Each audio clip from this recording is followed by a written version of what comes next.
வணக்கம் அன்புக்குரிய நேர்களே, கேள்விக்கென்ன பதில் நிகழ்ச்சிக்கு அன்போடு வரவேற்கின்றோம். தமிழ்நாட்டு அரசியலில் அடுத்தடுத்து அதிரடி மாற்றங்கள் அரங்கேறி வருகின்றன.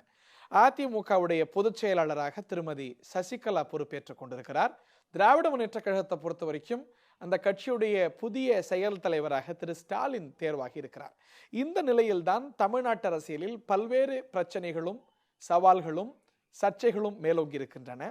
ஜல்லிக்கட்டு விவகாரம், விவசாயிகளுக்கு ஏற்பட்டிருக்கக்கூடிய தொடர் துயரம் மற்றும் பொங்கல் விடுமுறை தொடர்பான சர்ச்சை, செல்வி ஜெயலலிதாவுடைய மரணம் தொடர்பாக எழும் சர்ச்சைகள் அப்படின்னு பல்வேறு விவகாரங்கள் இருக்கின்றன. இது குறித்து தன்னுடைய கருத்துக்களை பகிர்ந்து கொள்வதற்காக, நம்முடைய கேள்விகளை எடுத்துக்கொள்வதற்காக திராவிட முன்னேற்ற கழகத்துடைய முன்னணி பிரமுகர்களில் ஒருவரும் முன்னாள் அமைச்சருமான திரு பொன்முடி அவர்கள் இணைகிறார். வணக்கம். இந்த நிகழ்ச்சியில இணைந்து உங்களுடைய கருத்துக்களை பகிர்ந்து கொள்ள சம்மதித்ததற்கு வணக்கம்.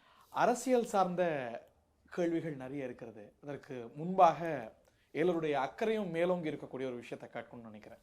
திமுக தலைவருடைய உடல்நிலை தற்போது எப்படி இருக்கு?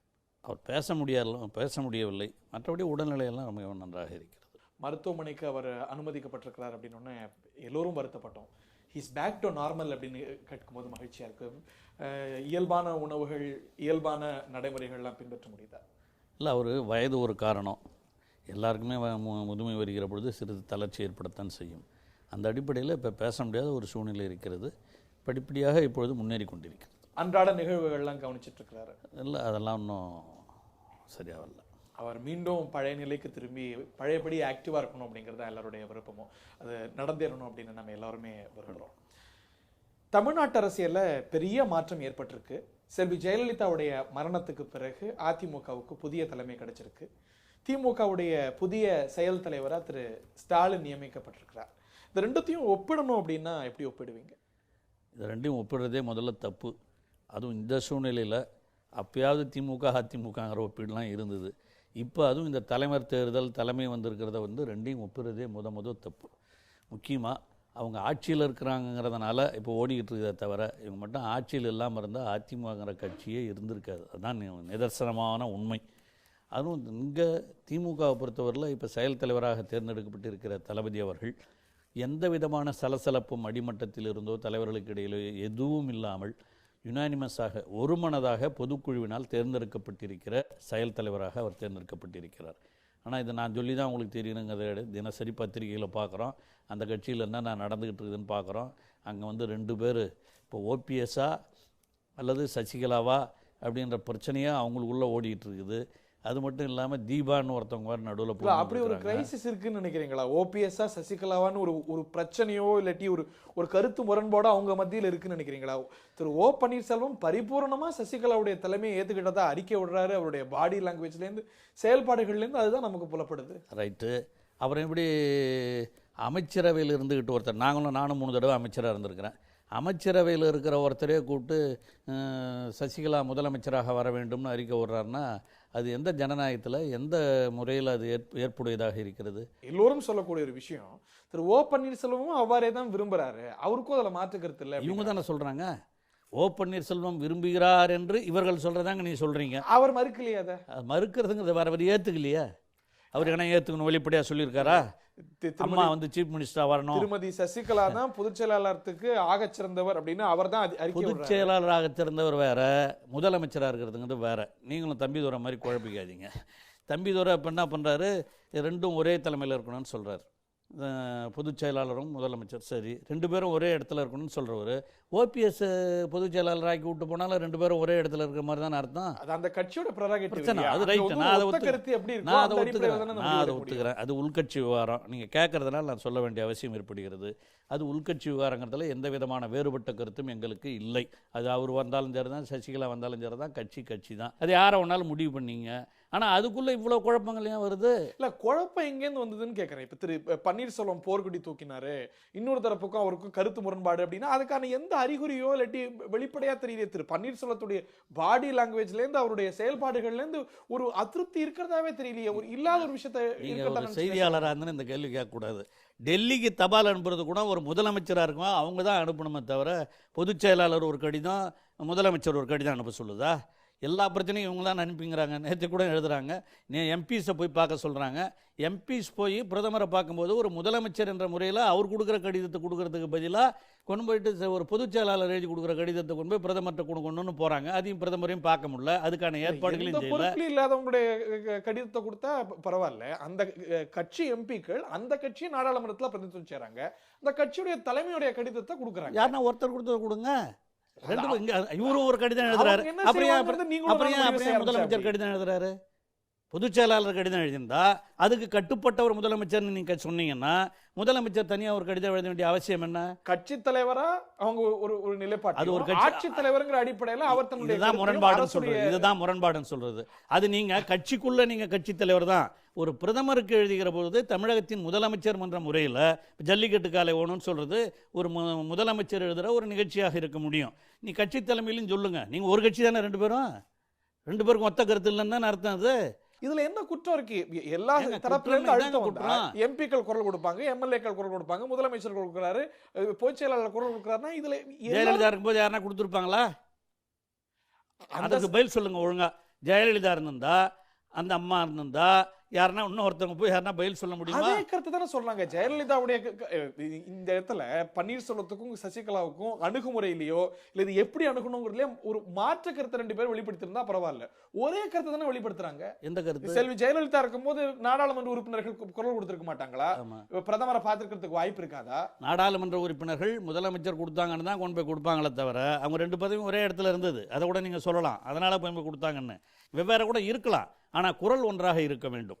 அந்த ஒரே குரலை ஒருத்தர் சொன்னா போதும், ரெண்டு பேரும் அனுப்பணுங்கிற அவசியம் கிடையாது. அது எந்த நாட்டிலையும் கிடையாது, ஜனநாயகத்துக்கு ஏற்புடையது அல்ல. அதனாலதான் திரு தம்பிதுரை அமைச்சர்கள் இருக்கக்கூடிய அமைச்சர்கள் பலர் ஒரே தலைமையா இருக்கட்டும், அது இன்னைக்கு ஒத்த கருத்து யார் மேல இருக்கு அப்படின்னா திருமதி சசிகலா ஆட்சி தலைமைக்கு வருவதும் சரிதான் சார். அது நீங்க சொன்ன மாதிரி அது உட்கட்சி விவகாரம். அது ஒரே தலைமையில் எடுத்துக்கிறாங்களா இல்லை ரெண்டு பேரையும் வச்சுக்கிறாங்களாங்கிறதுலாம் வெவ்வேறு விவகாரம். ஆனால் செயல்பாடுன்னு வரும்போது ஒன்றா செயல்படணுங்கிறது எல்லாரும் எதிர்பார்க்குற ஒன்று. அந்த அடிப்படையில் தான் நான் சொல்கிறேனே தவிர அவங்களுக்குள்ள ஒன்றா இருக்கலாங்களா, ரெண்டாக இருக்கிறாங்களா, மூணாக இருக்கிறாங்களாங்கிறது போய் எனக்கு பிரச்சனை கிடையாது. எனக்கு ஒன்றும் அதை நான் அந்த கருத்து சொல்கிறது சரியாக இருக்காது. திருமதி சசிகலா பற்றி உங்களுடைய மதிப்பீடு சுருக்கமாக சொல்லணும். எனக்கு அவங்கள பற்றிய மதிப்பீடுங்கிறது அது அவங்க கட்சி விவகாரம். அதனால் அரசியலில் இப்போ யார் கூட நீங்கள் அவங்கள பற்றி சொல்ல வேண்டிய அவசியம் எனக்கு ஒன்றும் கிடையாது. இப்போ அவங்க இந்த கட்சிக்கு பொதுச் செயலாளராக உருவாக்கப்பட்டிருக்கிறார்கள், அவ்வளோதான். அதை பற்றி எனக்கு கருத்து. அதை திமுக தொடர்ந்து எதிர் அரசியல் செய்து வரக்கூடிய அதிமுகவுடைய பொதுச் செயலாளர் அப்படிங்கிற பொழுது உங்களுக்கு ஒரு பார்வை இருக்கக்கூடும் இல்லையா? அதை பற்றி அதை தான் சொல்கிறேன், போக போக தான் தெரியும். திருமதி சசிகலாவை பற்றி திராவிட இயக்கத்துடைய ஒரு தாய் கழகமாக இருக்கக்கூடிய திகாவுடைய தலைவர் திரு வீரமணி சொல்றாரு, அவங்க தான் இந்த பொறுப்புக்கு மிகவும் சரியானவங்க, அவங்க தலைமையேற்றிருக்கும் பொழுதுதான் சவால்களும் சிக்கல்களும் இல்லாம இருக்கும் அப்படின்னு. இந்த சர்டிபிகேட் உங்களால் பெரிதும் மதிக்கப்படக்கூடிய திராவிட இயக்கத்துடைய தாய் கழகமா இருக்கக்கூடிய திகால இருந்து தனது தலைவர்கிட்ட இருந்து வருது. அது அவருடைய கருத்து. உடன்படலை நீங்க? அது உடன்பாடு இல்லையாங்கிறது வேற விஷயம். அதான் நாங்கள் சொல்கிறோம், அது உட்கட்சி விவகாரம். அவரே ஒன்றும் கேட்டிங்கன்னா தலையிட்டு இருக்கக்கூடாது என்பது தான் என் கருத்து. அந்த கட்சி விவகாரம் இதில் போய் இவர் தான் இருக்கணும்னு அதுவும் தாய்க்கழகமாக செயல்பட்டு கொண்டிருக்கிற அவர் இருந்தாலும் அவர் அவருடைய கருத்தை சொல்லி இருப்பதில் எந்த தவறு இருக்காது. அந்த கருத்தை பொறுத்த வரையில் எங்களுக்கு எந்த விதமான கருத்துக்களும் கிடையாது, வேறுபாடோ உடன்பாடோ எதுவுமே இல்லை. தாய்க்கழகமாக பார்க்கக்கூடிய திகாலேருந்து இந்த ஒரு கருத்து வந்திருக்கிறது அப்படிங்கிறது தேவையற்றதுங்கிறதுங்களா? எங்களை பொறுத்தவரையில் அது அவசியம் இல்லை, அந்த நேரத்துக்கு அது தேவையில்லைன்னு தான் நான் நினைக்கிறேன். ரைட். திமுக பொருளாளராக இருந்து இன்னைக்கு செயல் தலைவராக வந்திருக்கக்கூடிய திரு ஸ்டாலின் உடைய பதவியேற்றம் அப்படிங்கிறது அவருடைய உழைப்புக்கும் நீண்ட அரசியல் அனுபவத்துக்கும் கிடைத்திருக்கக்கூடிய ஒரு அங்கீகாரமாக நிச்சயமாக பார்க்க முடியும். அவருக்கு ஒரு நீண்ட உழைப்பும் அரசியல் அனுபவமும் இருக்கு. ஆனால் அதே வேளையில் அவர் தலைவருடைய மகன் அப்படிங்கிற ஒரு விஷயம் எந்த அளவுக்கு ஃபேக்டராக இருந்திருக்குங்கிறது? தலைவருக்கு இன்னும் நிறைய மகன்கள் இருக்காங்க, மகள் இருக்காங்க, எல்லாரும் ஜாயின் பண்ண முடியுதா? அதில் ஒருத்தர் தான் நிற்கிறாரு. தளபதியை பொறுத்தவரையில் மகன்கிறது ஒரு அடிஷ்னல் ஃபேக்டர், நான் இல்லைன்னு சொல்லலை, அதுவும் உண்டு. ஆனால் அதே நேரத்தில் 53 பிறந்தவர் 66 தன்னுடைய 13வது வயதிலிருந்து இன்றைய வரை அவருடைய அரசியல் அணுகுமுறைகள், உழைப்பு, இவைகள் தான் அவரை இந்த செயல் தலைவராக ஒரு மனதாக எந்த விதமான சிறு சலசலப்பும் இல்லாமல் எல்லோரும் ஏற்றுக்கொண்டு, கழகத்தில் மட்டும் இல்லை, நடுத்தர மக்களும் கூட மற்ற கட்சியினரும் கூட ஏற்றுக்கொள்கிற அளவிற்கு ஒரு செயல் தலைவராக இன்று பொறுப்பேற்றிருக்கிறார். திமுக தலைவர் திமுக ஒன்றும் சங்கரமடம் இல்லை அப்படின்னு சொல்லுவார். அந்த மாதிரியான விமர்சனங்கள் இப்போ மேலோங்கிறதுக்கான சூழலும் ஏற்பட்டிருக்கதா நீங்க நினைக்கல? இல்லை, கண்டிப்பாக கிடையாது, கண்டிப்பாக கிடையாது. ஏன்னா அவருடைய உழைப்பால் உயர்ந்திருப்பவர். அதனால் உழைப்பால் உயர்ந்திருக்கிற ஒரு தலைவரை பார்த்து கொச்சைப்படுத்துவதை நான் விரும்பவில்லை. ஆனால் முதலே சொன்னேன், அவருடைய மகன் என்பது உண்மை. ஆனால் அவர் தலைவராக வருவதற்கு அது மட்டுமே காரணம் அல்ல. ஆரம்ப காலத்திலிருந்தே அவருக்கு இருந்த ஈடுபாடுகள், இளைஞர் திமுகவை ஆரம்பித்து அதே மாதிரி மாணவர்கள் அடிப்படையில் அவங்களையும் ஊக்குவித்து எல்லோரையும் அரவணைத்து செல்கிற ஒரு பண்பின் காரணமாகத்தான் தளபதி அவர்கள் இன்று தலைவராக உயர்ந்திருக்கிறார். தங்கத்தட்டில் அவருக்கு இந்த ஒரு பதவி உடனே வந்துடல. அவருக்கு நீண்ட அனுபவம், நீங்க சொன்னது போல ஒரு ஒரு கடும் உழைப்பெல்லாம் இருந்திருக்கு. ஆனா அது வந்து ஒரு இன்னும் எளிமைப்படுத்தி கொடுத்துருக்கு அப்படிங்கிற ஒரு பார்வை இருக்கு. 2009 அவருக்கு துணை முதலமைச்சர் பதவி கொடுக்கப்படுது. அன்னைக்கு பேராசிரியர் அன்பழகன் நிதியமைச்சராக இருக்கிறாரு. அவரும் ஆக்டிவா இருக்கும்போது அந்த வாய்ப்பு அவருக்கு இல்லை. திமுக செயல் தலைவர், இன்னைக்கு திமுக செயல் தலைவருக்கு தான் துணை முதலமைச்சர் வாய்ப்பு கிடைக்குது. இன்னைக்கும் திரு அன்பழகன் இருக்கிறார், இன்னைக்கு இவருக்கு தான் வாய்ப்பு கிடைக்குது. அப்படிங்கும்போது அது ஒரு மேலோங்கிய ஒரு ஃபேக்டரா இருந்தது இல்லையா? அன்னைக்கு கொடுத்துருந்தா என்ன சொல்லுவீங்க தெரியுமா? இளைஞர்களே கிடையாது அந்த கட்சியில், ஒரு வயதானது தான் கொடுக்கணுமான்னு கேட்பீங்க.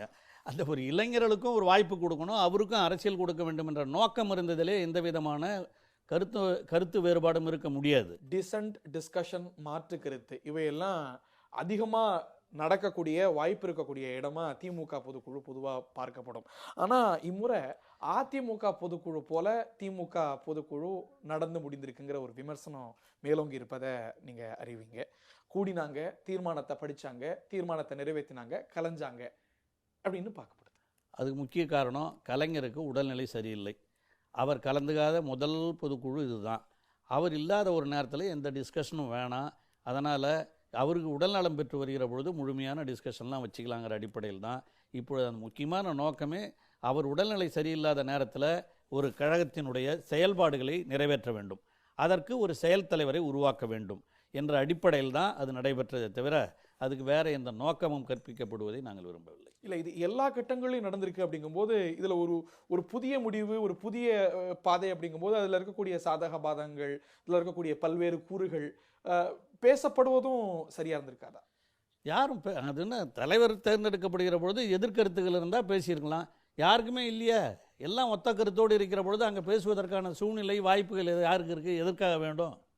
திரு ஸ்டாலின் உள்பகை இருப்பின் உடனே அழிப்போம் அப்படிங்கிறார். இருக்கா உள்பகை? எந்த கட்சியில் சார் இல்லாமல் இருக்குது? அங்கங்கே உட்பகைன்னா அவருக்கு பகையாக எதுவும் கிடையாது. அங்கங்கே இருக்கு. இப்போ நான் இருக்கிறேன்னா எங்கள் மாவட்ட செயலாளர் இருக்கும்போது எனக்கு எதிர்ப்பாக 2 பேர் இருப்பாங்க. அந்த மாதிரி எல்லா கட்சியிலையும் எல்லா இடங்கள்லையும் இருக்கத்தான் செய்யும். அந்த மாதிரி வேறுபாடுகள் இல்லாமல் கழகத்தோழர்கள் அவர்களுக்குள்ளே ஒரு எந்த விதமான வேறுபாடும் இல்லாமல் அவர் ஒத்துழைக்க வேண்டும் என்று சொல்லியிருக்கிறார். அதில் தான் தவிர வேறு எதுவும் பெரிய பூதாகரமாக அதை நீங்கள் தான் பத்திரிகைக்காரங்களாம் ஆகிட்டு இருக்கீங்களே தவிர அவர் பொதுவாக சொல்ல வேண்டிய நிகழ்ச்சிகளில் அதை சொல்லியிருக்கார். அவ்வளோதான். செல்வி ஜெயலலிதாவுடைய மரணத்தில் மர்மமும் சர்ச்சைகளும் நிறைந்திருக்கிறதா பார்க்கக்கூடிய கட்சிகளில் திமுக ஒன்று. எதனால் இந்த ஒரு கருத்தை தொடர்ந்து வலியுறுத்துறீங்க? உயர்நீதிமன்ற நீதிபதியே சொல்லியிருக்காரு. நாங்கள் சொல்கிறதுக்குன்னா வைத்தியநாதன்கிற உயர்நீதிமன்ற நீதிபதியே இவர் சொல்லியிருக்கிறதுல சாராம்சங்கள் இருக்கின்றன. ஆகவே நான் ஜட்ஜாக வந்தேன்னா, இந்த கேஸுக்கு வந்தேன்னா பிணத்தை தோண்டி கூட பரிசோதனை செய்ய சொல்லுவேன் என்று ஒரு உயர்நீதிமன்ற நீதிபதியே சொல்லியிருக்கிற பொழுது அப்புறம் திமுக நாங்கள் அரசியல் பண்ணுறவங்க நாங்களும் எங்களும் அந்த கருத்துக்கு உடன்பாடுடைய கருத்தாக தோன்றுகிறது. நாட்டுடைய உச்ச நீதிமன்றம் இது சார்ந்த ஒரு வழக்கை, சிபிஐ இன்கொயரி வேணும், இந்த மாதிரியான விசாரணைகள்லாம் நடத்தணும்னு சொன்ன வழக்கை தள்ளுபடி செஞ்சதோடு இல்லாமல் இதை மேற்கொண்டு நீங்கள் இன்சிஸ்ட் பண்ணீங்கன்னா நான் அபராதம் விதிக்க நேரிடும் அப்படின்னு ரொம்ப கடுமையாக அணுகிருக்கு. ஸோ இதில் ஒரு அவங்களே சொல்லியிருக்காங்களே, இது உயர்நீதிமன்றத்தில் கேஸ் இருக்கு, அங்கே போய் பேசிட்டு வாங்கன்னு சொல்லியிருக்காங்க. இதில் என்ன, அதனால் அங்கே இருக்கிறதுனால இங்கே வர வேணான்னு உச்சநீதிமன்றம் சொல்லியிருக்கு தவிர உச்சநீதிமன்றம் அந்த கேஸே கொண்டாட வேணான்னு சொல்லலை. உயர்நீதிமன்றத்தில் இந்த கேஸ் இருக்கிற காரணத்தினால அங்கே போய் வாதிடுங்க, அதற்கு பிறகு வரலாம், அவ்வளோதான் அர்த்தம். இதில் என்ன உச்சபட்ச மரணம் இருக்குன்னு நீங்கள் கருதுறீங்க? அது எங்களுக்கு தெரியாதுங்க. அவங்க கட்சியில் இருக்கவங்க சொல்கிறது தான் பெரும்பாலும். ஆனால் ஜென்ரலாக பொதுவாக ஒரு உடல்நிலை சரியில்லாமல் இருக்கிற பொழுது அவங்களை பார்ப்பதற்காவது அனுமதி இருக்க. கவர்னர் போயும் பார்க்கல. அந்த மாதிரி ஒரு சூழ்நிலை இருக்கிற காரணத்தினால் அது ஒரு சந்தேகத்தை எழுப்பக்கூடிய சூழ்நிலை உருவாகி இருக்கிறது. ஆக அதற்கு ஒரு அரசு தரப்பிலோ மற்ற தரப்பிலோ ஒரு பதில் சொல்ல வேண்டிய கடமை இருக்கிறது. சொல்லிட்டாங்கன்னா தீர்ந்து போச்சு. அதுலேயே அவங்க பதில் சொல்லாமல் இருக்கணும்.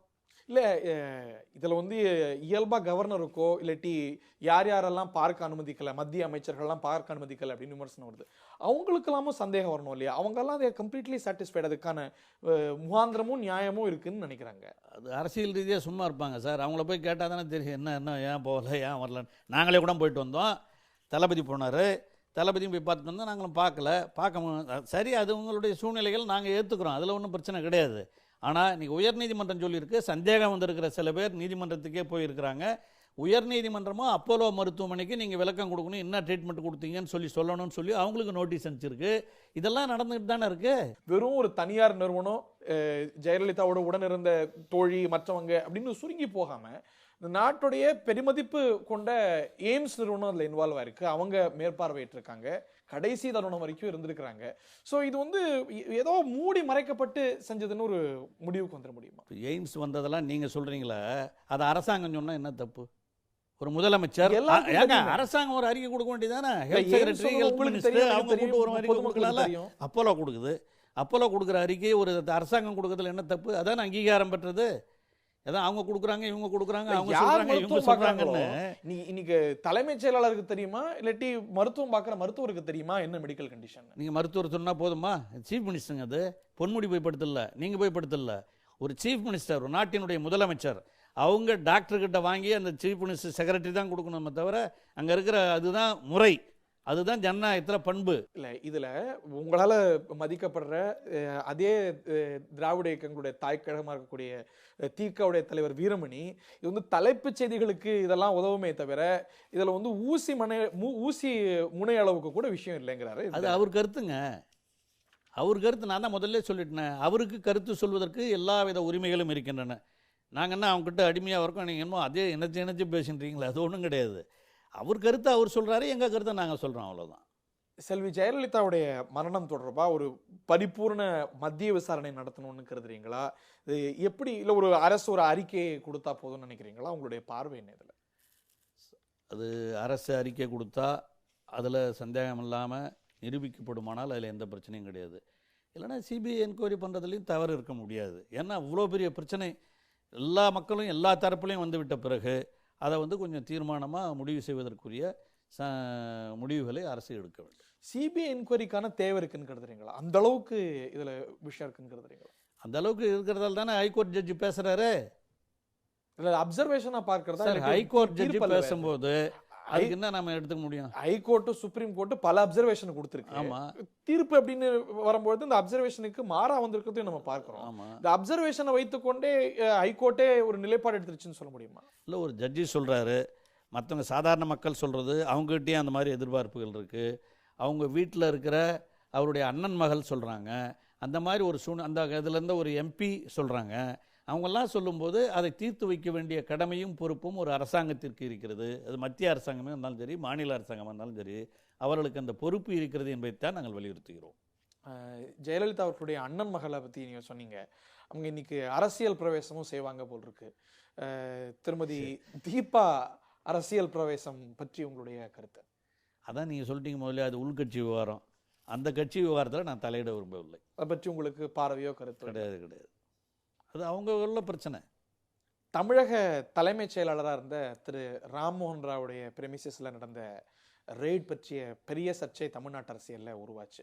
அதில் முதல்ல கடுமையான பார்வைகளை வெளிப்படுத்தியது திராவிட முன்னேற்ற கழகம். அது இயல்பான ஒரு விஷயந்தான். எங்களுக்கு தகவல் வந்துச்சு, நாங்கள் ரெய்டு நடத்தினோன்னு மத்திய அரசு சொல்லுது. தமிழக அரசு இதை பற்றி தன்னுடைய பார்வையை வெளிப்படுத்தலை. ஏன் இது ஒரு மிக முக்கியமான பிரச்சனையாக திராவிட முன்னேற்ற கழகம் கருது? தளபதி அப்பயே ஒரு அறிக்கை சொல்லியிருந்தார்.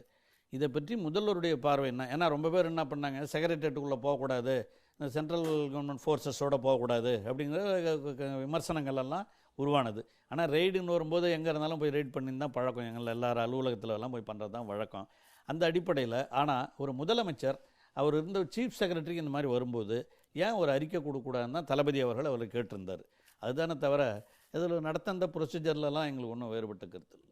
இது வந்து ஒரு அசாதாரணமான ஒரு விஷயமா பார்க்குறோம். ஆனால் இதே போன்ற ஒரு சூழ்நிலையை நம்ம பலமுறை எதிர்கொண்டிருக்கோம் இல்லையா? 2011 உங்களுக்கு நினைவுக்கு இருக்கும், தமிழ்நாட்டில் திமுக ஆளுங்கட்சி மத்தியிலையும் அங்கம் வகிச்சது. அந்த சமயத்தில் ஆளுங்கட்சியுடைய அலுவலகத்தில் முதலமைச்சர் கூட்டணி பேச்சுவார்த்தை நடத்திட்டு இருக்கும்போது முதலமைச்சருடைய மகள், முதலமைச்சருடைய மனைவி, இவங்க 2 பேர்த்தையும் சிபிஐ விசாரணை நடந்தது. இது மாதிரி சூழ்நிலையெல்லாம் ஏற்கனவே நடந்தது தானே? நாங்கள் அதை வேணான்னு சொல்லியே, நாங்கள் ஒன்றும் திமுக சார்பில் ஏன் அவங்க வந்தாங்க பின்னடைவு தலைகுனிவு அப்படின்னு நீங்கள் சொல்கிறீங்க. இது ஏற்கனவே ஏற்பட்டிருக்கீங்க சார். நாம் மாநில சுயாட்சிங்கிற அடிப்படையில் நாங்கள் ஒரு கருத்து தெரிவித்தோம். அதாவது ஸ்டேட் ரைட்ஸ் அதில் வந்து சென்ட்ரல் கவர்மெண்ட்டு இன்டர்ஃபியர் பண்ணக்கூடாதுங்கிற அடிப்படையில் சொன்னோம். நாங்கள் ஒன்றும் அது ஏன் போனாங்க, எதுக்காக போனாங்கிறதெல்லாம் கேட்க வரல. ஒரு ஸ்டேட் ரைட்ஸு அவங்களுக்குள்ள உரிமையை கொடுக்கணுமாங்கிறதான் நாங்கள் கேட்ட கேள்வி. இது நீங்க வந்து கொடுக்கணும்னு நினைக்கிறீங்களா? இது வந்து அவங்க எல்லாம் மீறிட்டாங்க. அட்லீஸ்ட் இன்ஃபார்ம் பண்ணியிருக்காங்களா பண்ணலையான்னு கூட தெரில. அதுக்கு தான் தளபதி என்ன சொன்னார் ரொம்ப தெளிவாக, சீஃப் மினிஸ்டர் அவர் சொல்லணும்ல, என்ன கேட்டிருந்தாங்க, நான் தான் பர்மிட் பண்ணேன் அப்படின்னு சொல்லணும். அதையும் சொல்லலை, எதையுமே வாய் திறக்கலையா, வாய் மூடி மௌனமாக இருப்பதே நலம்னு இருந்துட்டார். அதை தான் தளபதி சொன்னார். ஒரு முதலமைச்சர் இது நடந்தது குறித்து ஒரு அறிக்கை கொடுக்க வேண்டும் என்று சொல்லியிருக்கார். ஜல்லிக்கட்டில் மாற்று கருத்து தெரிவிக்கிறாங்க, வலியுறுத்துறாங்க.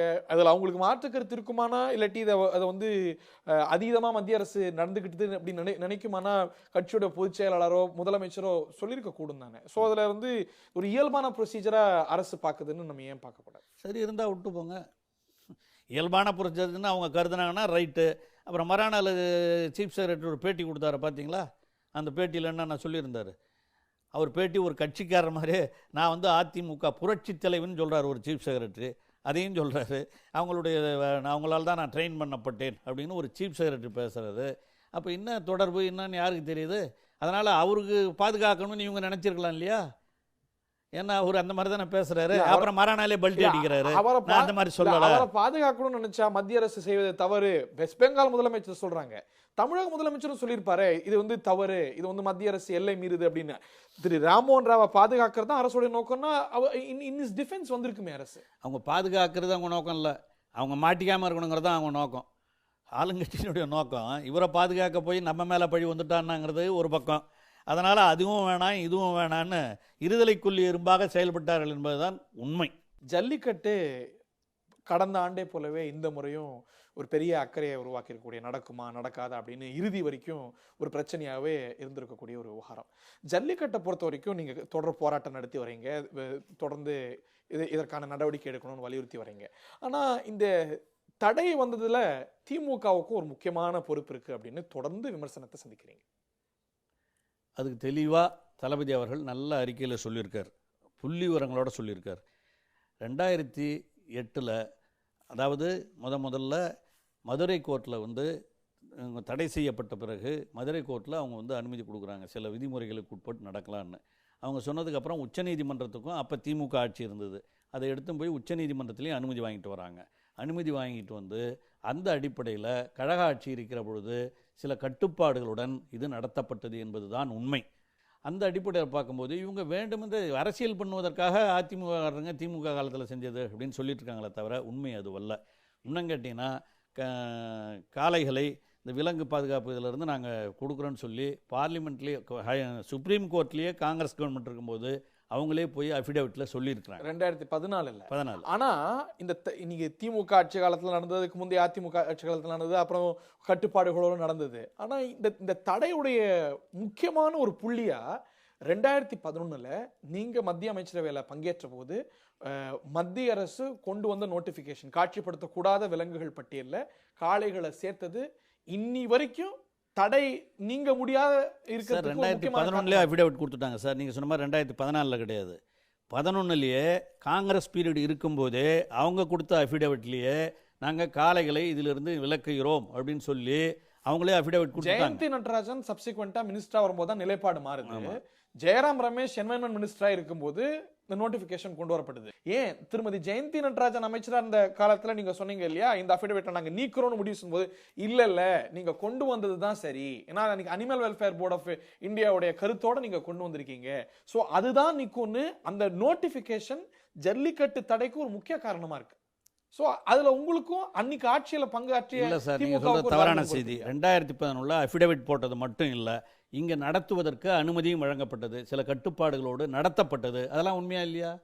நீங்க உங்களுக்கு என்ன பிராக்மேட்டிக்கா நடைபெறணும் அப்படிங்கறதான முக்கியம், அதை நடத்தி காட்டணுமா இல்லையா? அன்னைக்கு வழக்குகள் நிலுவையில் இருந்தது. அந்த மூல வழக்கு வந்து முடிவுக்கு வந்தது 2014.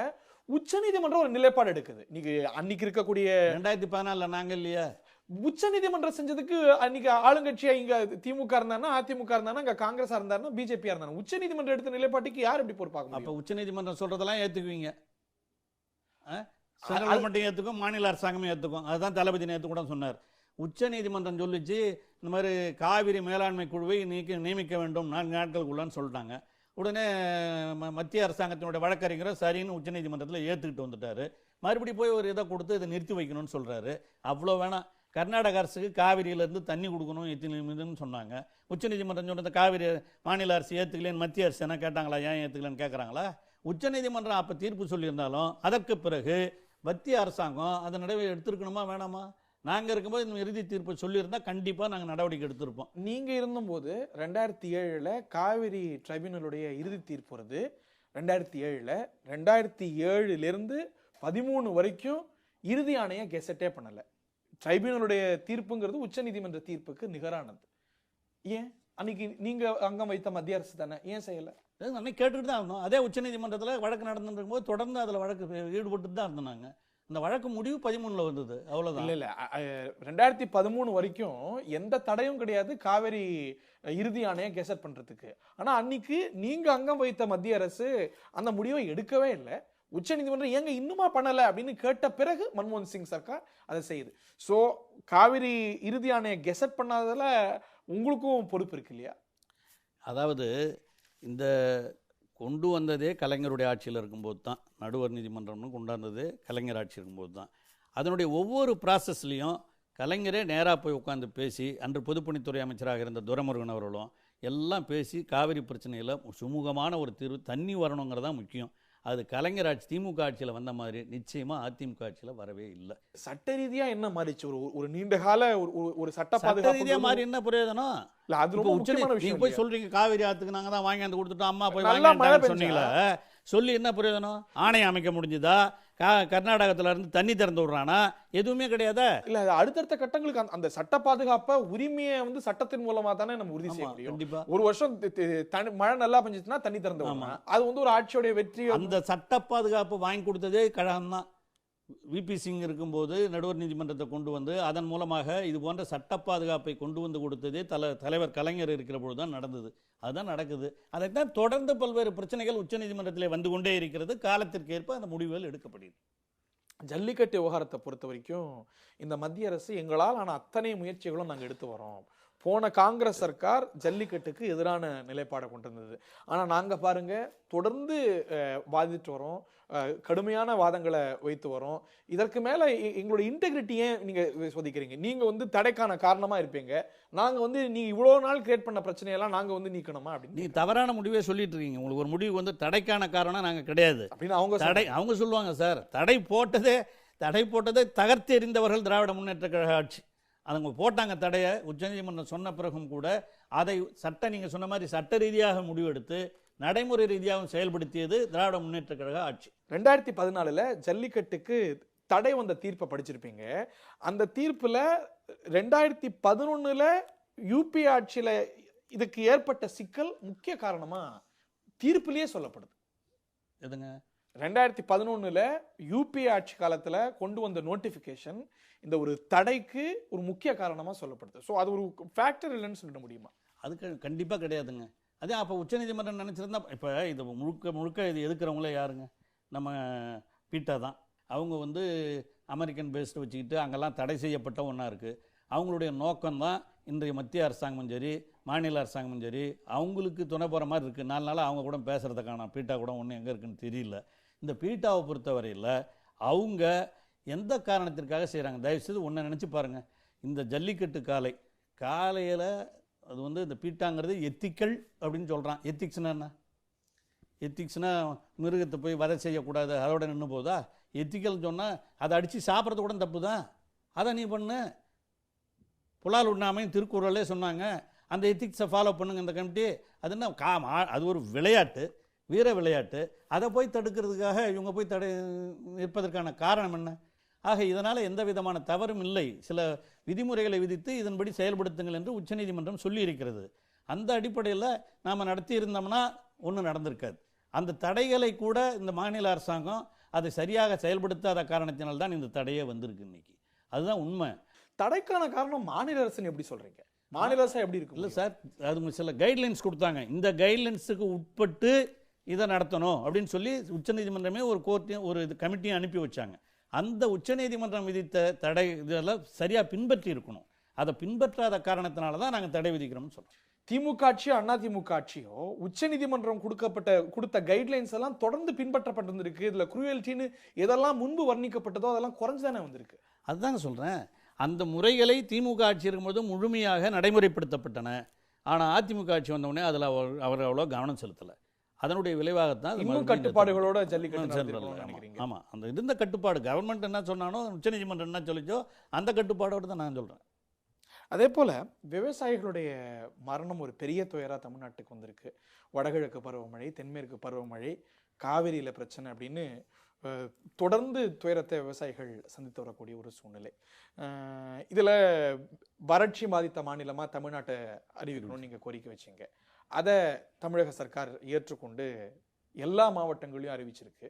விவசாயிகளுக்கு பல்வேறு நிவாரணங்களை அறிவிச்சிருக்கு. இதெல்லாம் போதுமானது இல்லைன்னு நினைக்கிறீங்களா? நேற்று தளபதி இதுக்கும் தெளிவான ஒரு அறிக்கையை கொடுத்துருக்கிறாரு, வரவேற்றிருக்கிறாரு. வறட்சி மாவட்டமாக எல்லாத்தையும் கொடுத்தது வரவேற்கத்தக்கது தான். இருந்தாலும் கூட நிவாரணத் தொகையாக அளித்திருக்கிற தொகை 5000 லட்சம் ரூபாய் அனௌன்ஸ் பண்ணியிருக்கிறாங்க. அனைத்து விவசாயிகள் சங்கத்தை கூட்டி நாங்கள் பேசும்போது 30,000 ரூபா ஒரு ஏக்கர் கொடுக்கணும்னு கேட்டோம். இவங்க 5000 லட்சம் ரூபாய் 1700 ரூபா கொடுக்குறேன்னு சொல்லியிருக்காங்க. அது மிக குறைவான தொகை, அதை உயர்த்தி கொடுக்க வேண்டும் என்ற கோரிக்கையை மீண்டும் வைத்திருக்கிறார். அதே மாதிரி தற்கொலை செய்து கொண்டவருடைய எண்ணிக்கை 17 தான் சொல்லியிருக்கீங்க. அதையும் ஆய்வு பண்ணணும், அதையும் சொல்லியிருக்காரு. அவரும் ஓபிஎஸ்ன்னு சொல்லியிருக்காரு. நாங்கள் ஒரு கமிட்டி போட்டு அந்த மாதிரி இதன் வருத்தத்தின் காரணமாக யார் யார் செத்தாங்கிறதையும் நான் கணக்கு போட்டு எடுக்கிறோம்னு சொல்லி. ஆட்சி காலத்துல இதே நடைமுறை தானே. 2006 நினைக்கிறேன். 2006 விவசாயிகளுடைய தற்கொலை நடந்த போது அன்னைக்கு 50,000 ரூபாய் கொடுக்கப்பட்டது. வெறும் தற்கொலை செய்தவங்களுக்கு மட்டும்தான் கொடுக்கப்பட்டது. அன்னைக்கும் அதிர்ச்சி மரணங்கள்லாம் ஏற்பட்டது. இதே அணுகுமுறை தானே அன்னைக்கும் கடைபிடிக்கப்பட்டது. அன்னைக்கு 50,000 ரூபாய் தான் கொடுக்கப்பட்டது. இன்னைக்கு 3 லட்சமா கொடுத்துருக்காங்க. 2006 50,000ங்கிறதுக்கும் 2016 3 லட்சங்கிறதுக்கும் ஒரு பெரிய வித்தியாசம் இருக்குதா எனக்கு தோணல. பண மதிப்பின் அடிப்படையில் 50,000 3 லட்சம் ரூபாய் இன்னைக்கு அதே தான் சார். 3 லட்சம் அதே தான். இன்னைக்கு என்ன எவ்வளோ பணத்தினுடைய மதிப்பெல்லாம் அதிகமாக இருக்கு. கொஞ்சம் நிறைய குறைஞ்சபட்சம் அதே அணுகுமுறை தானே திமுகவும் கையாண்டிருக்கு. தற்கொலை செஞ்சு கொண்டவங்களுக்கு மட்டும்தான் நிவாரண தொகை கொடுத்துருக்கீங்க. அப்போ அது மட்டும் தான் இருந்தது. அதிர்ச்சி மரணங்கள் எனக்கு கேட்டால் இப்போ பத்திரிகையில் பார்த்தீங்கன்னா 120 பேர் 150 நேற்று கூட 6 பேர் செத்துட்டாங்கிற அதிர்ச்சி மரணங்கள் நிறைய வந்துகிட்டு இருக்கு. ஓபிஎஸ் சொல்லியிருக்காரு. அவர் இதில் நாங்கள் முதலமைச்சர் மாண்புமிகு முதலமைச்சர் சொல்லியிருக்காரு. அதாவது ஒவ்வொரு மாவட்டத்திலையும் ஆட்சியாளர்களை விட்டு அதிர்ச்சி மரணங்கள் எவ்வளோங்கிறத கணக்கு எடுக்கிறோன்னு சொல்லியிருக்காரு. அதெல்லாம் எடுத்து ஒழுங்காக எல்லாரும் கொடுக்கணும். மறைந்த முதலமைச்சர் செல்வி ஜெயலலிதாவோடு சட்டமன்றத்தில் இணைந்து நீங்கள் பணியாற்றிருக்கீங்க. அவங்க ஆளுங்கட்சியாக இருக்கும்போது நீங்கள் எதிர்கட்சியாக, நீங்கள் ஆளுங்கட்சியாக இருக்கும்போது அவங்க எதிர்கட்சி தலைவராக இருந்திருக்கிறாங்க. அவங்கள பற்றின நிச்சயமாக மாற்று கருத்துக்கள் அரசியல் ரீதியாக இருந்தாலும் கூட I'm sure you have some fond memories of her. பகிர்ந்து கொள்ள முடியுமா? இல்லை, அவங்கள பொறுத்தவரையில் காளிமுத்து சபாநாயகராக இருக்கும்போது எங்கெல்லாம் கொஞ்சம் பேசவாவது விட்டார். நான் அப்போ எதிர்கட்சியில் இருந்தேன். ஆனால் இப்போ அவங்க விடணும்னு நினச்சா கூட சபாநாயகர் விடலையா இல்லை அவங்க சொல்லி விடலையான்னு தெரியல. பேசுவதற்கே எதிர்கட்சிகளுக்கு வாய்ப்பில்லாத ஒரு சூழ்நிலை தான் சமீப காலங்களில் இருந்தது. அவங்கள பொறுத்தவரையில் எதுவாக இருந்தாலும் எழுந்திரிச்சு படாலும் பதில் சொல்லக்கூடிய ஒரு ஆற்றல் மிக்கவராக இருந்தார்கள். அவங்களுக்கு ஒரு பெரிய சக்ஸஸ் என்னன்னாக்கா ஒரு கேரிஸ்மேட்டிக் லீடராக இருந்துட்டு ஒரு கேரிஸ்மா நல்லா இருந்தது. அதை வச்சுக்கிட்டு தான் அவங்க அரசியல் பண்ணாங்களே தவிர ஒரு ஐடியாலஜிக்கல் கிரவுண்டோ நடைமுறை ரீதியாக ஆட்சி பண்ணக்கூடிய அவசியம்லாம் அவங்ககிட்ட இருந்ததா நான் நினைக்கல. என்னை பொறுத்தவரையில் இன்னும் 6 மாசத்துல திமுக ஆட்சி திரு ஸ்டாலின் தலைமையில் ஏற்படும் அப்படின்னு உங்கள் கட்சியுடைய முன்னணி தலைவர் திரு துரைமுருகன் சொல்கிறார். நடந்துட்டு இருக்கிறது அதிமுக ஆட்சி. மக்கள் அதிமுக ஆட்சிக்கு மேண்டேட் கொடுத்துருக்காங்க. எந்த நம்பிக்கையில், எந்த அடிப்படையில் அப்படி எனக்கு சொன்னதாக தெரியல. ஆனால் தளபதியை பொறுத்தவரையில் அவருக்கு அந்த எண்ணமே கிடையாது. தேர்தலின் மூலமாக முதலமைச்சர் ஆகிறது தான் தளபதி விரும்புகிறாரே தவிர இந்த ஹார்ஸ் ட்ரேடிங், இந்த வியாபாரம் பண்ணுறது, அவங்கள பிடிச்சி எடுக்கிறது இவங்கள பிடிச்சி எடுக்கிறதுலாம் தேவையே இல்லைன்னு தளபதி அவர்கள் சொல்லியிருக்கிறார். நிச்சயமாக அது நடக்காது. 5 ஆண்டுகள் அதிமுக ஆட்சியை நிறைவு செய்யணும் அப்படிங்கிறது அவங்க கருத்தாக இருக்கா? அது அவங்கள பொறுத்தது. 5 ஆண்டுகள் இருக்காங்களா இல்லை ஒரு வருஷத்தில் நாங்கள் அதுக்கு முயற்சி எடுக்க மாட்டோம். அவ்வளோதான். திமுகவில் போய் முயற்சி எடுத்து இவங்க ஆட்சிக்கு போகணும், அதை ஹார்ஸ் ட்ரேடிங் பண்ணி ஒரு 10 பேர் எடுக்கணும், 20 பேர் இருக்கணும், அந்த முயற்சிகளில் திமுக கண்டிப்பாக ஈடுபடாது. ஆனால் அவர்களுக்குள் எதனா பிரச்சனை ஏற்படுமானால் அதையும் எங்களால் தடுத்து நிறுத்த முடியாது. அந்த மாதிரி ஒரு சூழ்நிலை வருகிற பொழுது அந்த காலத்திற்கு ஏற்ப கழகம் முடிவெடுக்கும். இன்னொரு சமீபத்தில் எழுந்த சர்ச்சை பொங்கல் நாள் தொடர்பான ஒரு சர்ச்சை. கட்டாய விடுமுறை பட்டியலில் அது நீக்கப்பட்டுச்சு.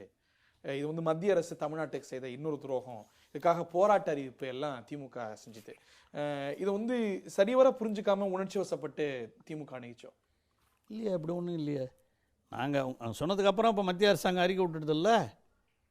இல்ல நாங்கள் கட்டாய விடுமுறை பட்டியலில் சேர்த்துக்கொள்கிறோம் மத்திய அரசு சொல்லிட்டாங்கல்ல. தெளிவுபடுத்திச்சா இல்ல நாம தவறா புரிஞ்சுக்கிட்டோமா? நாம் ஒன்றும் தவறாகவும் புரிஞ்சுக்கல, எல்லாம் கரெக்டாக தான் புரிஞ்சு பண்ணோம் நாங்கள். அதாவது அவங்க மத்திய அரசாங்கத்தினுடைய விடுப்பின்படி 14 நாள் வந்து அவங்களுக்கு கம்பல்சரியாக இந்த லீவ் உண்டு, கவர்மெண்ட் ஹாலிடேஸ் ஒவ்வொரு ஸ்டேட்டுக்கு தகுந்த மாதிரி விடுறாங்க. விருப்ப அடிப்படையில் எடுத்துக்கொள்ள வேண்டிய லீவுன்னு ஒன்று இருக்குது. அங்கே வந்து அசோசியேஷன்ஸ் வந்து எல்லா சங்கங்களும் சேர்ந்து ஒரு போராட்டத்தை நடத்துகிறாங்க. நாங்கள் வந்து எங்களுக்கு வந்து இந்த மாதிரி விருப்பப்பட்டியலில் கொண்டு இல்ல அந்த போயிட்டாங்க. அசோசியேஷன் தாங்க இந்த விருப்பப்பட்டியல்ல இந்த முறை பொங்கலை வைக்காம, ஏன்னா அது செகண்ட் சாட்டர்டேல வந்தது அப்படிங்கிறதுனால அந்த முடிவு எடுத்தாங்க. இதுக்கும் பொலிட்டிக்கல் கவர்மெண்ட்டுக்கும் சம்பந்தம் இல்லை. அது மட்டும் இல்லாமல் இது வந்து புதிய நடைமுறை இல்லை, எல்லா வருஷமும் இப்படி தான் இருந்துட்டு இருக்கு. எந்த வருஷமும் கட்டாய விடுமுறை பட்டியலில் பொங்கல் இல்லை அப்படின்னு நிச்சயமா ஒரு தொடர்ந்து மாநிலத்தில் ஆட்சி செஞ்ச மத்தியில் அங்கம் வச்ச திமுக தெரியாதா? எங்கள் அப்போ அதிகாரிகள் அந்த அரசு ஊழியர்களாக அதிலே பணியாற்றுபவர்களுக்கு தெரியாதா? அவங்க எப்படி இந்த அறிக்கை விட்றாங்க? இல்ல இந்த முடிவை எடுத்தது மத்திய அரசு இல்ல, நரேந்திர மோடி இல்ல, ஒரு பொலிட்டிக்கல் கவர்மெண்ட் இல்ல, இல்ல யாரோ ஒரு அதிகாரி சொல்லி தானே எடுக்கிறாங்க. அதுதான் தளபதி கூட அறிக்கையில தெளிவா சொல்லியிருக்காரு. மோடியை குறை சொல்ல அவர் கூட அவரு என்ன சொல்லியிருக்காரு, மத்திய அரசாங்கம் இதற்கு காரணமாக இருந்த அதிகாரியின் மீது நடவடிக்கை எடுக்க வேண்டும். இதுக்கான காரணம் பாஜக அரசுங்கிறீங்க. பாஜக அரசு இப்படி செஞ்சிருச்சு அப்படிங்கிறீங்க. இது ஒரு பொலிட்டிக்கல் கவர்மெண்ட்டே இன்வால்வ் ஆன ஒரு விஷயம். ஒரு கவர்மெண்ட்ல லீவ் விடுறது இதெல்லாம் வந்து ஒரு கவர்மெண்ட்டுக்கு பொறுப்பே இல்லைங்கிறீங்களா நீங்க? அதுக்கு எப்படி மெக்கானிசம் இருக்கு, அது எப்படி செயல்படுதுன்னு உங்களுக்கு நல்லா தெரியுமே. சரி, அது கவர்மெண்ட்டுக்கு பொறுப்பே இல்லைன்னு தட்டி கழிக்க முடியாதா? அப்படி தட்டி கழிச்ச அரசாங்கம் இப்போ எப்படி சொல்லுது அப்புறம் நாங்கள் அதை கொண்டாந்துட்டோம் அப்படின்னு எப்படி சொல்ல முடியும்? உங்களுக்கு பொறுப்பு இல்லாமல் இருந்தால் எப்படி சொல்ல முடியும்? ஆக உங்கள் கீழே இருக்கிற மெஷினரியை நீங்கள் கண்ட்ரோல் பண்ணல. அதுதான் செஞ்சுட்டாங்களே சர்ச்சையான பிறகு. சர்ச்சையான பிறகு தானே செஞ்சீங்க. வந்து புதுசு இல்லை, இப்போ இன்னைக்கு திடீர்னு திருதுப்புன்னு ஒரு பெரிய விஷயமா மாறுது. ஜூன் 2016 முடிவான ஒரு விஷயம் பொங்கலுக்கு சில நாட்களுக்கு முன்னாடி ஒரு அரசியல் கட்சிக்காக ஒரு போராட்டம் அறிவிக்குமானா ஓவர் ரியாக்ட் பண்ணதா பார்க்கப்படாதா? அது நாங்கள் ஒன்றும் போராட்டம் போய் என்ன தலைமறியல் இதெல்லாம் பண்ணல சார். அவங்க கவனத்துக்கு கொண்டாடணுங்கிறத அதிகாரிகள் மற்ற மத்திய அரசு ஊழியர்கள் எல்லாம் அதை வந்து இருக்கிறாங்க, எங்களுக்கு சொல்லலைன்னு சொல்கிறாங்க. அந்த கருத்தை ஏற்றுக்கொண்டு அவர்களுக்கு ஆதரவாக நாங்களும் ஒரு ஆர்ப்பாட்டத்தை அறிவித்திருந்தோம். அந்த ஆர்ப்பாட்டம் அறிவித்ததனுடைய விளைவாகத்தான், இல்லைன்னா பிஜேபி கவர்மெண்ட் பொங்கல் வரல கூட தூங்கி நின்றுருப்பாங்க. அது சொன்ன பிறகு தான் பிஜேபி கவர்மெண்ட் என்ன நடக்குதுன்னு சொல்லிட்டு அப்புறம் தான் கேட்டு அந்த அதிகாரிகள் அதான் தளபதி ரொம்ப தெளிவாக கொடுத்துருந்தார் 2வது அறிக்கையில். நீங்கள் பண்ணும்போது இந்த சம்பந்தப்பட்ட அதிகாரியின் மீது நடவடிக்கை எடுக்க வேண்டும் என்று தெளிவாக சொல்லியிருக்காரு. 2011, 14, 16 இடைப்பட்ட இடைத்தேர்தல்கள், அதுக்கு பிறகு வந்த இடைத்தேர்தல்கள் அப்படின்னு தொடர்ந்து அதிமுக வெற்றியை பதிவு செஞ்சு வருது. செல்வி ஜெயலலிதாவுடைய மரணம் அப்படிங்கிறது ஒரு பெரிய சவாலான ஒரு சூழ்நிலை அதிமுகவுக்கு. உள்ளாட்சி தேர்தல் இன்னும் சில மாதங்களில் நடந்தாகணும். அதுக்கு பிறகு ஆர்கே நகர் இடைத்தேர்தல் வருது. இதிலெல்லாம் திமுகவுக்கு முன்பை விட கூடுதலான நல்வாய்ப்பு இருக்குன்னு நினைக்கிறீங்களா? கண்டிப்பாக. அதுவும் இப்போ வந்து செயல் தலைவராக பொறுப்பேற்றிருக்கிற தளபதி அவரை வந்து ஒரு புது கண்ணோட்டத்தோடு இளைஞர்கள் மாணவர்கள் எல்லாமே நோக்குகிறார்கள். அந்த உணர்வு மட்டுமல்ல, அந்த ஆளுங்கட்சியிலே ஏற்பட்டிருக்கிற சலசலப்புகள் பிரச்சனைகள் இவைகளெல்லாம் நிச்சயமாக திராவிட முன்னேற்றக் கழகத்திற்கு சாதகமாக உள்ளாட்சி தேர்தலில் அமையும் என்ற நம்பிக்கை, முழு நம்பிக்கை எங்களுக்கு இருக்கிறது. உள்ளாட்சி தேர்தல்கள் எல்லாமே, இடைத்தேர்தல்கள் எல்லாமே வழக்கமாக அதிமுகவோ திமுகவோ ஆளுங்கட்சிக்கு சாதகமாக தான் இருந்து வந்துட்டு இருக்கு. ஜெயலலிதா அவர்கள் உடல்நிலை பாதிக்கப்பட்டு நடந்த இடைத்தேர்தல் கூட அப்படிதான் இருந்திருக்கு. அதுக்கு விதிவிலக்கா இது இருக்கும்னு நம்ம முடிவுக்கு வந்துட முடியுமா வரக்கூடிய தேர்தல்கள்? இடைத்தேர்தலை பொறுத்தவரை நீங்கள் உள்ளாட்சி தேர்தலில் நிச்சயமாக வந்து நமக்கு நல்ல வாய்ப்புகள் இருக்குது. இடைத்தேர்தலை பொறுத்தவரையில் ஒரே ஒரு இடத்துல தான் நடக்க போகுது. அந்த இடைத்தேர்தலை பொறுத்தவரையில் நிச்சயமாக திராவிட முன்னேற்றக் கழகம் வெற்றி பெறும் என்ற எதிர்பார்ப்புகள் எங்களிடம் இருக்கிறது. திருமதி சசிகலா முதலமைச்சர் ஆவாரே ஆனால் அமைச்சர்கள்லாம் தொடர்ந்து கருதுவது போல அவங்களுடைய ப்ரெரகேட்டிவ்னு பார்ப்பீங்களா? அதை பற்றி உங்களுக்கு கருத்து இருக்கா? ஹேசியத்துக்கெலாம் நான் பதில் சொல்ல விரும்பவில்லை, அது வந்தால் பார்த்துக்குவோம். அரசியல் அணுகுமுறை மாற்றத்தை திரு ஸ்டாலின் விரும்புகிறாரு, ஒரு ஆரோக்கிய அரசியலை விரும்புகிறாரு அப்படின்னு சொன்னீங்க. நிச்சயமாக அதுக்கான அறிகுறிகள், அவருடைய செயல்பாடு அதுக்கேற்றார் போல தான் இருக்குது. ஆனால் இன்னொரு தரப்புலையும் நல்ல மாற்றங்கள் இருப்பதா நீங்கள் உணரலையா? செல்வி ஜெயலலிதாவுடைய ஸ்வேரிங்கினுக்கு திரு ஸ்டாலினுக்கு பின்னாடி ரோ வழங்கப்பட்ட போது இது எனக்கு தெரிந்திருந்தால் நிச்சயமாக அவாய்ட் பண்ணியிருப்பேன், ஒரு சரியான பிளேஸ்மெண்ட் கொடுக்க உறுதி செஞ்சிருப்பேன்னு செல்வி ஜெயலலிதாவும் கடிதம் எழுதினாங்க, அறிக்கை விட்டாங்க.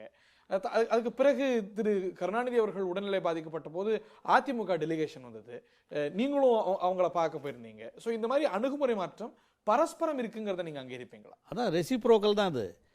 தளபதி அங்கே போனதுனால தானே அந்த அம்மா அறிக்கை விட வேண்டிய சூழ்நிலை வந்தது. அவர் அங்கே போய் அந்த ரோவில் நாங்களாம் கூட போனோம். அப்போ ஏங்க இந்த ரோவில் உட்காரணுமான்னு கூட நான்லாம் கூட கேட்டேன். இல்லை இருந்துட்டு போவோம் அது என்ன இதெல்லாம் தப்பு அப்படின்னு சொல்லிட்டு உட்கார வச்சு நாங்கள்லாம் ஒன்றா தான் வந்தோம். இவர் போய் முதல்ல ஆரம்பித்து வைக்கிறார், அவ்வளோதான். அது எல்லா நாங்களும் அதான் விரும்புகிறோம். எல்லா கட்சியிலையும் இந்த நாகரிகம் வளர வேண்டும் என்பதை நாங்கள் முழுமையாக விரும்புகிறோம். வருகின்ற 23ஆம் தேதி தமிழ்நாடு சட்டமன்ற ஆளுநர் உரையோட தொடங்குது. இந்த சட்டமன்ற கூட்டத்தொடர் முன்பாக உங்களுக்கு இருக்கக்கூடிய எதிர்பார்ப்புகள் என்ன? அதான் பல்வேறு பிரச்சனைகள் நம்ம இவ்வளோ தூரம் டிஸ்கஸ் பண்ணியிருக்கிறோம்.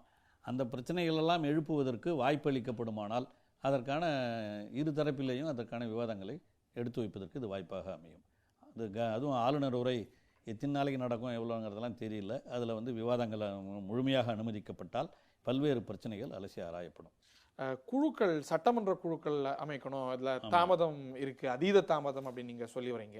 இன்னும் சொல்ல போனால் நாங்கள் நீதிமன்றத்தை நாடுவோம், சபாநாயகர் மீது நம்பிக்கையில்லா தீர்மானம் கொண்டு வருவோம் அப்படின்னு சொல்லியிருக்கீங்க. இந்த சட்டமன்ற குழுக்கள் ஒரு பெரிய மேஜிக்கை உருவாக்கிடும், பெரிய இதனால் வந்து அதீத பலன்கள் இருக்குன்னு உங்களால் சொல்ல முடியுமா? சட்டமன்ற குழுக்கள் நியமிக்க வேண்டும்னு கோர்ட்டில் நாங்கள் இன்னும் சொல்லலை, கோர்ட்டுக்கே போயிட்டோம். கோர்ட்டுக்கு போயிட்டு நேற்று இது சொல்லியிருக்காங்க, நோட்டீஸ் அனுப்பிச்சிருக்காங்க. இது வந்து ஒரு வழக்கம், ஒரு செக்ஸ் அண்ட் பேலன்சஸ் தான். இந்த குழுக்கள்ங்கிறது ஒரு செக்ஸ் அண்ட் பேலன்சஸ். குறிப்பாக சில குழுக்களுக்கு வந்து எதிர்க்கட்சியில் தான் தலைமை தாங்க வேண்டியிருக்கும். அதெல்லாம் இருக்கும்போது அது வந்து என்னங்கிறத அமைச்சர்களுக்கோ மற்றவர்களுக்கோ அவருடைய செயல்பாடுகள் என்ன என்பதை ஆய்வு செய்கிற குழுக்கள் தான் பல குழுக்கள். ஆனால் இவ்வளவு காலமா இந்த சட்டமன்ற குழுக்கள்னால இந்த ஒரு செக்ஸ் அண்ட் பேலன்ஸ் ஏற்பட்டிருக்கு, இந்த நல்லது நடந்திருக்கு, இந்த சட்டமன்ற குழு தான் இதை வெளிப்படுத்தியிருக்கு அப்படின்னு ஒரு ஒரு ஒரு சடங்கா இல்லாம இன் பிராக்டிஸ் அது திமுக ஆட்சியோ அதிமுக ஆட்சியோ ஒரு சடங்கை தாண்டி அது செயல்பட்டிருக்குன்னு நினைக்கிறீங்களா? பல நேரங்களில் செயல்பட்டிருக்கு. அப்படி செயல்பண்ணால் எடுத்துகிட்டு போங்க, குழுக்களே வேணான்னு சொல்லி ஒரு சட்டத்தை கொண்டாந்து நிறைவேற்றிட்டு போங்க. குழுக்கள்னு ஒன்று வச்சுக்கிட்டு அதை போடாமல் இருக்கிறதால தான் இந்த கேள்வி. பப்ளிக் அக்கௌண்ட்ஸ் கமிட்டி உள்ளிட்ட கமிட்டிகளுக்கு எதிர்க்கட்சி தான் தலைமை தாங்குவது வழக்கம். இம்முறை திமுகவுக்கு அது வரணும்னு அது என்ன விதிமுறைகளோ வழக்கார் எப்படி இருக்கிறதோ அதை பின்பற்றி அவர்கள் செயல்பட வேண்டும் என்று எண்ணுகிறோம். இதே அணுகுமுறையை நீங்க உங்களுடைய ஆட்சியில கடைபிடிச்சிருக்கீங்க. கண்டிப்பா 2006ல் நீங்க ஆட்சி செய்த போது அன்னைக்கு பெரும் எதிர்கட்சியா இருந்த அதிமுகவுக்கு அந்த தலைமை நீங்க வழங்கல, கூட்டணி கட்சியான காங்கிரஸுக்கு தான் வழங்கினீங்க. அதான் இப்போ அந்த மாதிரி அந்த கட்சியும் இல்லையே வழங்குறதுக்கு. நேச்சுரலி உங்களுக்கு தான் வரணுங்கிறது. ஆமாம், இயற்கையாகவே திமுகவுக்கு தான் கொடுத்தாகணும். நன்றி திரு பொன்முடி, உங்களுடைய பங்கேற்புக்கு நிகழ்ச்சியில் கலந்து கொண்டு நன்றி. தேங்க்யூ.